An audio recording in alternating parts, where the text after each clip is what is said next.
Hello everyone, welcome to खुशी की दुनिया। खुशी की दुनिया में आपका बहुत बहुत स्वागत है। हम कई बार ये कहते हैं कि हम इमोशनली वीक है। ये एक थॉट्स है, क्योंकि जाहिर सी बात है कि इमोशन हम पर अपना असर डाल रहे हैं, तो हमने एक थॉट पैटर्न बना लिया। मगर वही सोच करके देखिए कि हम ये कहना सोच ले कि हम इमोशनली स्ट्रांग है, तो क्या इस थॉट्स पे इमोशन का असर नहीं पड़ेगा? क्या हमारे थॉट पैटर्न पे कोई बदलाव नहीं आएगा?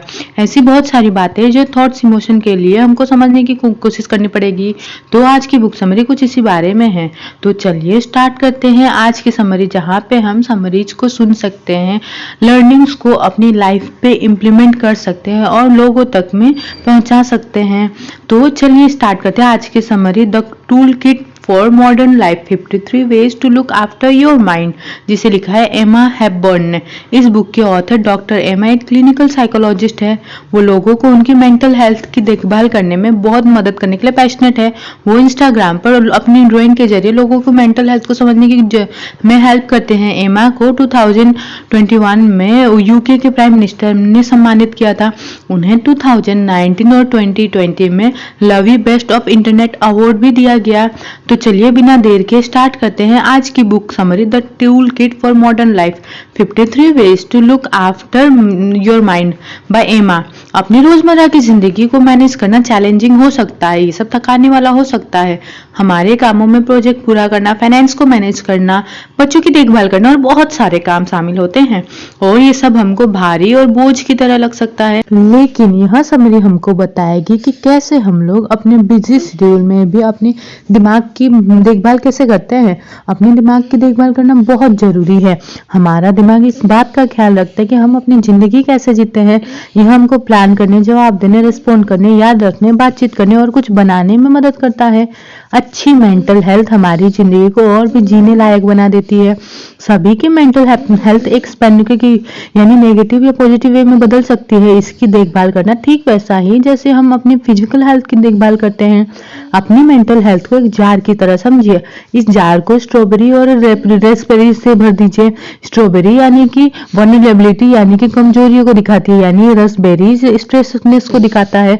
वल्नरेबिलिटी अपनी खुशी या नींद की क्वालिटी जैसी चीजों को बताता है। स्ट्रेसर यानी कि लंबे समय तक काम करना हो सकता है। स्ट्रॉबेरी और रास्पबेरी ये हमारे प्रोस्पेरिटी के अनुसार अपने जीवन में किसी भी समय बदल सकता है। जब हमारा जार किसी भी जगह तरफ किसी भी रीजन से भर जाता है, तो वह हमारी लाइफ पे, हमारे मेंटल हेल्थ पे तनाव डालता है और यह हमारी लाइफ को बहुत अफेक्ट करता है। और ऐसे ही हमको नेक्स्ट इसमें पता चलने वाला है कि कैसे हम जार के साइज को बढ़ाने के लिए ओपनिंग स्ट्रेटजी को सीखेंगे। दूसरे शब्दों में कहा जाए तो ये स्ट्रेटजी हमको किसी भी प्रॉब्लम से डील करने के लिए स्ट्रांग और फ्लेक्सिबल बनाएगी। ये हमको तनाव पैदा करने वाली चीजों को ज्यादा अच्छे से मैनेज करने के लिए बताएगी। अच्छी कोपिंग स्ट्रेटजी में एक्सरसाइज, मेडिटेशन और दोस्तों के साथ समय बिताना होता है। अच्छी कोपिंग स्ट्रेटजी हमको अपने माइंड का ख्याल रखने में हेल्प करती है। हेल्दी माइंड होने का मतलब हर समय खुश रहना नहीं है, यह अच्छे से अपना ख्याल रखने के काबिल होने के बारे में है। एक हेल्दी माइंड हमको अपने इमोशंस को अच्छी तरीके से हैंडल करने देता है। ऐसा कर पाना हमको हमारी जिंदगी को बहुत अच्छे से जीने में हेल्प कर सकता है। तो चलिए इन चैप्टर्स के जरिए इस सब्जेक्ट को समझते हैं। Building the foundation of mental wellbeing. हम क्या महसूस करते हैं वह सीधा हमारे शरीर और माहौल से जुड़ा है। जैसे भूख लगने से हमको बुरा लग सकता है, ये हमारे मूड पर असर डाल सकता है। जब हम बुरा महसूस कर सकते होते तो हमारे मन में गलत सोच ज्यादा आती है। कुछ मामलों में यह ऐसा करने से रोकता है जो हमको करने से अच्छा लगता है। कई बार हम किसी बुरी फीलिंग को गलत समझ लेते हैं। मान लीजिए कि हम अच्छा महसूस नहीं कर रहे हैं, हम अपने इमोशंस को समझने की कोशिश करते हैं, लेकिन उसका कोई रिजल्ट नहीं निकलता। हमको अपने मूड खराब होने का कोई कारण समझ में नहीं आता और तब हम कुछ स्नैक खाने के सोचते हैं और लगभग तुरंत हमको अच्छा लगने लगता है। हमने खाने के जरिए जो एनर्जी पाई है उससे हमारा मूड बेहतर हो गया। कई बार हमारा दिमाग हमारे खराब मूड के बारे में कुछ ज्यादा सोच लेता है। अपने शरीर का ध्यान रखना नेगेटिव फीलिंग्स को दूर रखने का एक तरीका है और यह हमारे मेंटल हेल्थ की देखभाल का जरूरी हिस्सा है। यह सिर्फ नेगेटिव इमोशंस को मैनेज करने की बात नहीं है, बल्कि हमको लगातार पॉजिटिव फीलिंग्स भी बनानी पड़ेगी। अच्छी नींद और हेल्दी डाइट जैसी चीजें इनमें मदद कर सकती है। तो हम मेंटल हेल्थ की नींव रखने की शुरुआत कैसे कर सकते हैं? सबसे पहले मेंटल हेल्थ के 5 पिलर्स के बारे में जानते हैं। मेंटल हेल्थ के 5 पिलर्स है, यानी कि कनेक्ट यानी कि जुड़ना, एक्टिव रहना, अवेयर रहना, सीखना और देना। ये 5 पिलर्स हमारे मेंटल हेल्थ की दिमाग को फायदा पहुंचा सकते हैं। पहला है कनेक्ट करना। इंसान एक सामाजिक जीव है, हमें जिंदा रहने के लिए रिश्तों और इंटरैक्शन यानी लोगों से मेलजोल की जरूरत है। लोगों के बीच रहकर के हम सुरक्षित महसूस कर सकते हैं, इससे पॉजिटिव इमोशंस बनाए जा सकते हैं और यहाँ हेल्दी माइंड का एक हिस्सा है। लोगों के आसपास रहना हमको हमारी सोच और फीलिंग्स को समझने में भी हेल्प करता है। यहाँ परेशानियों को हेल्प करने में भी हमारी मदद कर सकता है। हम लोगों को दूसरे लोगों को चीजों को देखने के लिए नजरिया भी बदल सकते हैं। दूसरा है एक्टिव रहिए। एक्सरसाइज के फिजिकल हेल्थ के अलावा भी बहुत फायदे हैं। एक्सरसाइज करने से हमारे शरीर में एंडोर्फिन नामक अच्छे केमिकल्स निकलते हैं। एंडोर्फिन हमें अच्छी पॉजिटिव फीलिंग्स पैदा करता है और शरीर में तनाव को खत्म करता है। एक्सरसाइज करना हमको कुछ पूरा करने का एहसास दिलाता है। कुछ पूरा करने या पाने का एहसास एक पॉजिटिव फीलिंग है। यह हमारे दिमाग के लिए भी फायदेमंद है। एक्सरसाइज करना हमारे ब्रेन के फंक्शन को, अटेंशन को और सीखने की एबिलिटी को बेहतर बनाता है। तीसरा है अवेयर रहना। हमारा दिमाग पुरानी बातों और भविष्य में क्या हो सकता है के बारे में सोच करके बहुत ज्यादा एनर्जी खर्च करता है। ये हमारे ब्रेन का नॉर्मल फंक्शन है। इसी तरह वह यादें बनाता है, प्लान बनाता है और परेशानियों को हल करता है। लेकिन यह बहुत ज्यादा हो जाने से हमको आज में रहने से भटका सकता है। हम शायद अपने साथ होने वाली चीजों पर ध्यान देना बंद कर देंगे। तो यहाँ हमको माइंडफुल और अवेयर करने में मदद करता है। आज जो हमारी फीलिंग्स और इमोशंस है उसे लेकर के अवेयर रहिए। जब आप ऐसा कर पाएंगे तो आप किसी परेशानी को आसानी से पहचान पाएंगे। जब आप किसी परेशानी की पहचान कर सकते हैं तब आप उससे निपटने के लिए प्लान बना सकते हैं और एक्शन ले सकते हैं। आज में जीने से हमको अपना प्लान को, दिमाग को शांति देने में भी, मान लीजिए कि आप तनाव की सिचुएशन में आपका दिल तेजी से धड़क रहा है, परेशान हो जाते हैं। आज में फोकस करने से आप अपने शरीर को शांत कर सकते हैं, जिससे हमारा दिल जोर से धड़कना बंद कर देता है। यही फायदे हमको मेडिटेशन करने से भी मिल सकती है।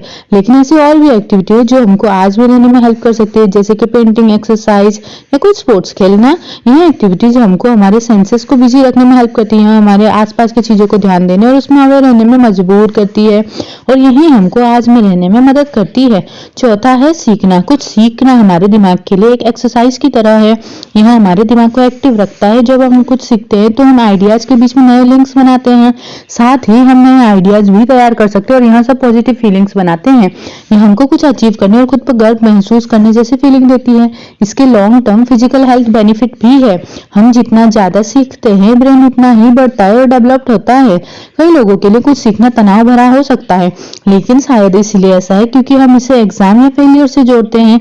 लेकिन सीखना इन सब बातों तक सीमित नहीं होना चाहिए। हम एक नई भाषा सीख सकते हैं, कुछ नया और एक्साइटिंग पढ़ सकते हैं। यहाँ मायने ये रखता है कि यहाँ हमारे लिए इंटरेस्टिंग हो। आखिर में है देना। दूसरों को कुछ देना या उनके साथ कुछ बांटना भी पॉजिटिव फीलिंग पैदा करता है। रिसर्च से पता चला कि देने के बहुत सारे फायदे हैं। इससे हमको अच्छा महसूस होता है, तनाव कम होता है और हमारे रिश्ते बेहतर होते हैं। इसके फिजिकल बेनिफिट्स भी हैं। किसी को कुछ देने से हमारा ब्लड प्रेशर कम होता है और हर तरीके से हमारी हेल्थ बेहतर होती है। देने का मतलब सिर्फ पैसे जैसी मटेरियल चीजें नहीं देना है। हम दूसरों को अपना समय दे सकते हैं। अगर हमारे किसी करीबी को अपनी बात सुनाने के लिए किसी की जरूरत हो तो हम सुनने वाले बन सकते हैं। हम किसी को थैंक यू नोट भी भेज सकते हैं। अगर हम इससे ज्यादा कुछ करना चाहें तो हम वॉलेंटियर का काम भी चुन सकते हैं। अनाथालय या एनजीओ में मदद करने जैसी कई वॉलेंटियरिंग एक्टिविटीज जिसमें हम हिस्सा ले सकते हैं। अपने लाइफ के वैल्यूज को पहचानने के लिए इन 5 पिलर्स का इस्तेमाल करें। अपने वैल्यूज के हिसाब से जिंदगी जीना हमारे दिमाग को ज्यादा हेल्दी बना सकता है। यहाँ हमारे लिए एक मकसद होने का एक एहसास भी देता है। वैल्यूज गोल नहीं है जिन्हें हमें पाना है, यहाँ गाइडलाइंस की तरह काम करती है जो हमको यहाँ तय करने में हेल्प करती है कि जिंदगी भर कैसे काम करना है। अपने वैल्यूज के बारे में जानने के लिए कई तरीके से हो सकते हैं, जैसे खुद से सवाल पूछना, मैं क्या चाहती हूँ या क्या चाहता हूँ, लोग मेरे लिए बारे में क्या याद रखे, मैं दूसरे लोगों में किन खासियत को सबसे ज्यादा अहमियत देता हूँ, कौन से एक्शन या फिर हरकतें मुझे सबसे ज्यादा खुश करती हैं। इसी के साथ बढ़ते हैं नेक्स्ट चैप्टर की ओर। Your brain and your emotions. Emotions महसूस करना इंसान के एक्सपीरियंस का हिस्सा है। यहाँ हमको सबसे अच्छे समय पर बहुत खुशी या एक्साइटमेंट महसूस कराता है, लेकिन बुरे वक्त में हमको डर या दुख भी महसूस होता है। शायद जब आप दर्द में होते हैं तो आप चाहते हैं कि इमोशंस हो ही ना। हर कोई इमोशंस को महसूस ना करने के लिए कुछ भी दे सकते हैं, लेकिन इमोशंस को महसूस करने से बचा नहीं जा सकता। यह समझना कि इमोशन क्या है और उसे कैसे संभालना है हमारे मेंटल हेल्थ को मैनेज करने में हेल्प कर सकता है। इमोशन को महसूस करने के लिए हमारा दिमाग और शरीर एक साथ काम करता है। आमतौर पर झूठ माना जाता है, उसके उल्टे यह सिर्फ हमारे दिमाग में नहीं है बल्कि हमारे शरीर हमारे लगातार अपने आसपास की चीजों तक रेस्पॉन्ड कर रहा होता है। यह यह वो सेंसेशन है जिन्हें हम दर्द या भूख के रूप में महसूस करते हैं। हमारा दिमाग इन सेंसेशन को समझने का काम करता है। जैसे आप एक अच्छी या अच्छी न लगने वाली सेंसेशन महसूस करते हैं, यह भूख, प्यास, दर्द या चिंता हो सकती है। आप इसे महसूस कर रहे हैं क्योंकि आपका शरीर इन पर रेस्पॉन्ड करता है। इसके बाद आपका दिमाग इसे समझने की कोशिश करेगा ताकि वह जान पाए कि क्या करना है। अब इस पर कैसे रेस्पॉन्ड करना है, यहाँ तय करने के लिए दिमाग जिम्मेदार है। कुछ फीलिंग्स जिन पर हमारा दिमाग रेस्पॉन्ड करता है वो इमोशंस कहलाता है। वह क्या हो सकता है, इसके बारे में जानने के लिए हमारा दिमाग एक सेंस और इमोशंस की जरूरत लेता है। इमोशंस हमको फैसले लेने, चीजों को याद रखने, दूसरों के साथ बातचीत करने में हेल्प करता है। लेकिन हमारा दिमाग परफेक्ट नहीं है। यह हमेशा हमारे इमोशंस को सही तरीके से समझ नहीं पाता। पूरी तरीके से इमोशन के हिसाब से फैसला लेना आसान लगता है, लेकिन कभी कभी मुसीबत खड़ी कर सकता है। लेकिन आपको अपने इमोशंस को सही तरीके से रेस्पॉन्ड करना सीख सकेंगे। जब भी आप किसी इमोशंस को महसूस करते हैं तो आप उन पर रेस्पॉन्ड करते हैं। अगर आप इसे अनदेखा कर रहे हैं तब भी यह एक तरीके का रेस्पॉन्ड ही है। इमोशंस की साइकिल अपने आप को यह समझ में हेल्प करता है कि भावनाएं हम पर कैसे असर डालती है। फिर हम सीख सकते हैं कि हमारा रेस्पॉन्ड हमारे इमोशंस पर कैसे असर डाल रहा है। हमारे रेस्पॉन्ड के आधार पर हम या तो आगे बढ़ सकते हैं या फिर किसी फीलिंग में कैद रह सकते हैं।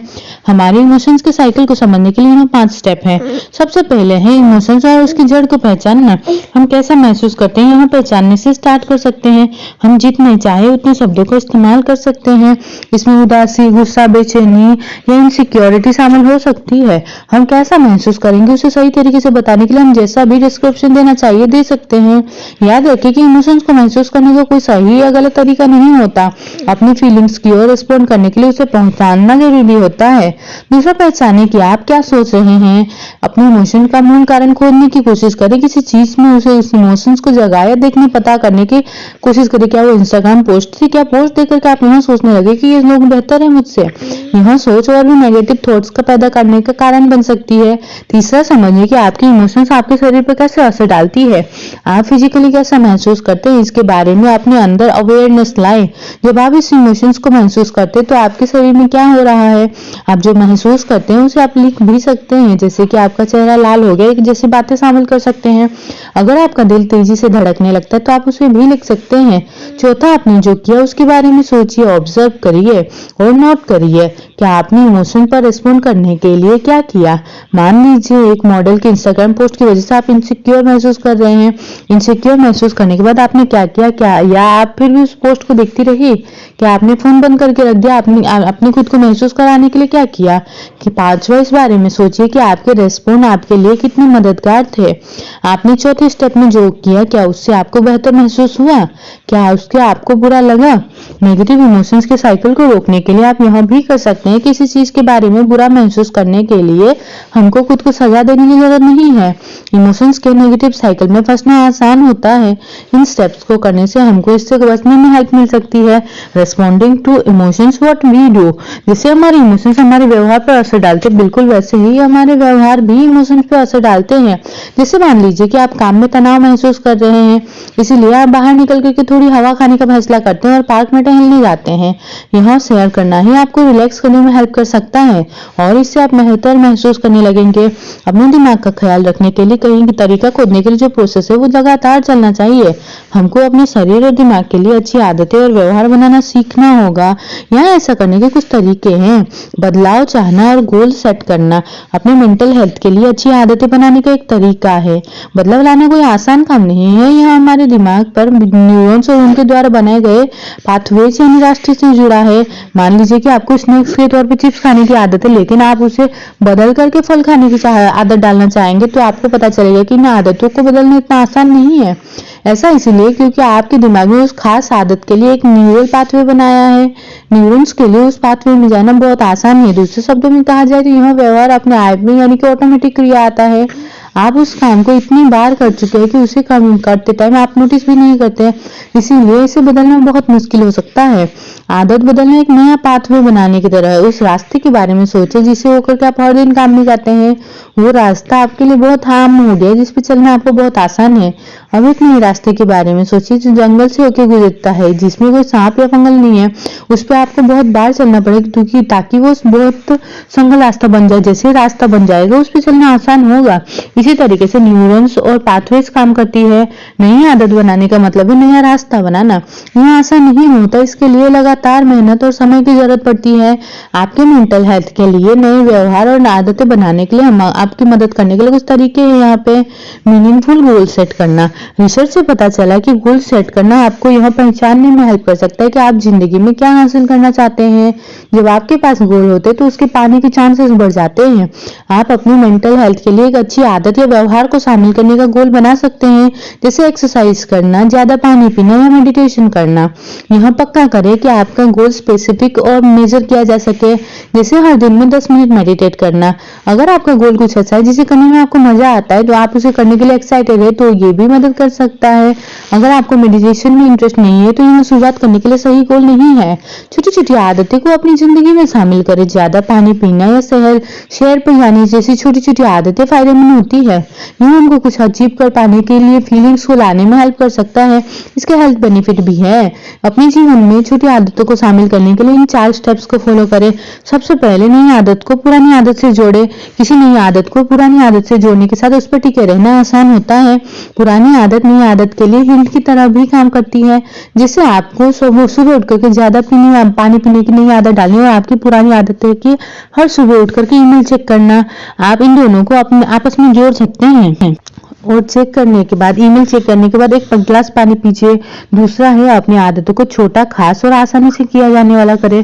छोटी छोटी जीव आपके लिए कुछ करना जारी करना आसानी बना देती है। मान लीजिए आपको थोड़ा ज्यादा पढ़ना है, हर रोज एक किताब को 1 घंटे में पूरा करना बहुत ज्यादा हो सकता है, इससे इस आदत का छूट जाना आसान है।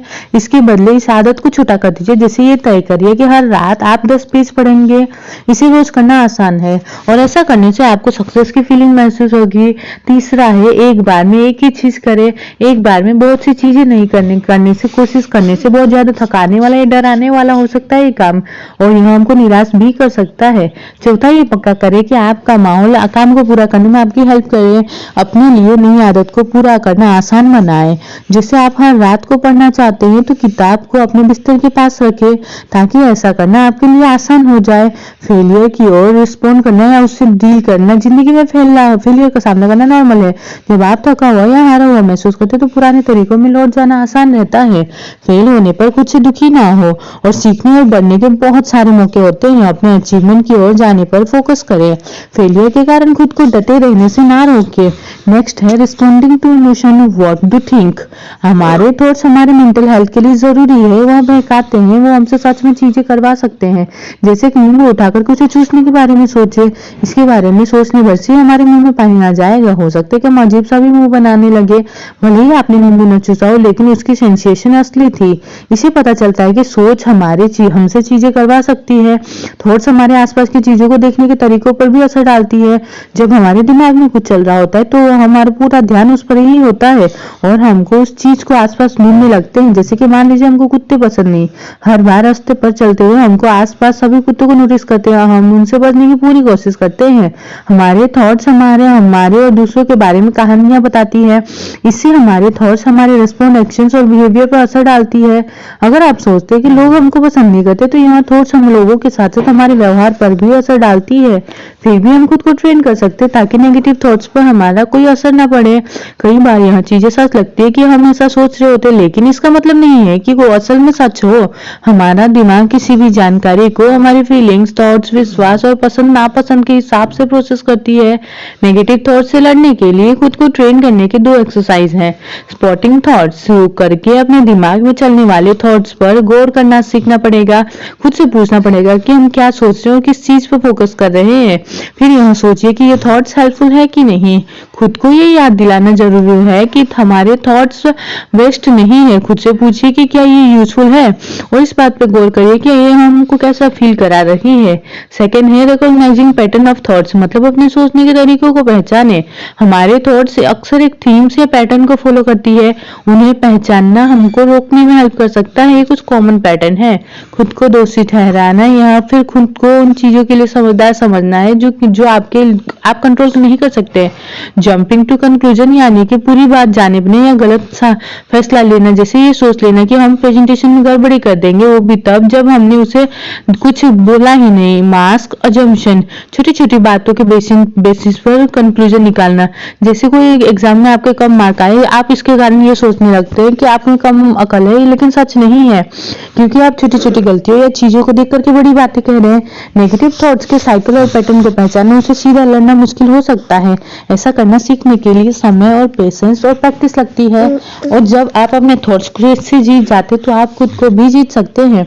आप जो काम करने वाले हैं उसके बारे में बेहतर फैसले ले सकते हैं।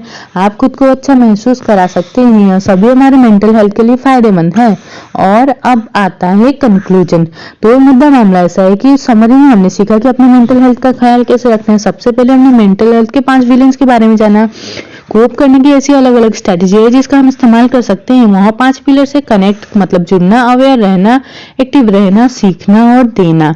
दूसरा हमने सीखा कि कैसे इमोशंस हमारे एक्शंस पर असर डालते हैं। हमारा दिमाग और शरीर बहुत करीब से जुड़े हुए हैं। वह हमारे आसपास की दुनिया को समझने के लिए एक साथ काम करते हैं, लेकिन हमारा दिमाग अपने इमोशंस को ठीक से नहीं समझ पाता है। अपने इमोशंस को समझना हमारे नेगेटिव इमोशंस के साइकिल से बाहर निकलने में भी हेल्प करता है। हमारे इमोशंस को हमारी हरकतें और व्यवहार पर काबू नहीं करना चाहिए। आखिर में हमने सीखा कि कैसे हम अपने इमोशंस पर असर डालते हैं। हमारे थॉट्स बहुत पावरफुल होते हैं, हमारी हरकतों और व्यवहार पर असर डाल सकते हैं, लेकिन हमारे थॉट्स और सच्चाई एक नहीं है। हमको उनमें अंतर करना सीखना पड़ेगा। अपने थॉट्स के बारे में अवेयर होना उन्हें मैनेज करने में हेल्प करता है। यह हमारी मेंटल हेल्थ का ख्याल रखने के लिए जरूरी हिस्सा है। समय के साथ मेंटल हेल्थ खराब होना जरूर कॉमन बात है। जिंदगी अनप्रिडिक्टेबल है। हम हमेशा खुश नहीं रह सकते, लेकिन हमारे पास कोप करने का, समय के साथ डील करने का अलग अलग तरीका है। हम अलग अलग इमोशंस और चैलेंजेस को डील करना सीख सकते हैं, लेकिन कभी कभी याद रखें कि जिंदगी में बुरा दिन आ सकता है, लेकिन पूरी जिंदगी बुरी नहीं है। और इसी नोट पे यहाँ समरी खत्म होती है। यहीं पे ही समरी कैसी लगी आपको, और कोई दूसरी समरी आपको सुननी है कौन सी, तो ये भी आप सजेस्ट कर सकते हैं। इसी बात पे रखिए अपना ढेर सारा ख्याल। खुश रहिए, लर्निंग्स को अपनी लाइफ में इंप्लीमेंट करते रहिएगा। और thank you for listening this audio. Thank you.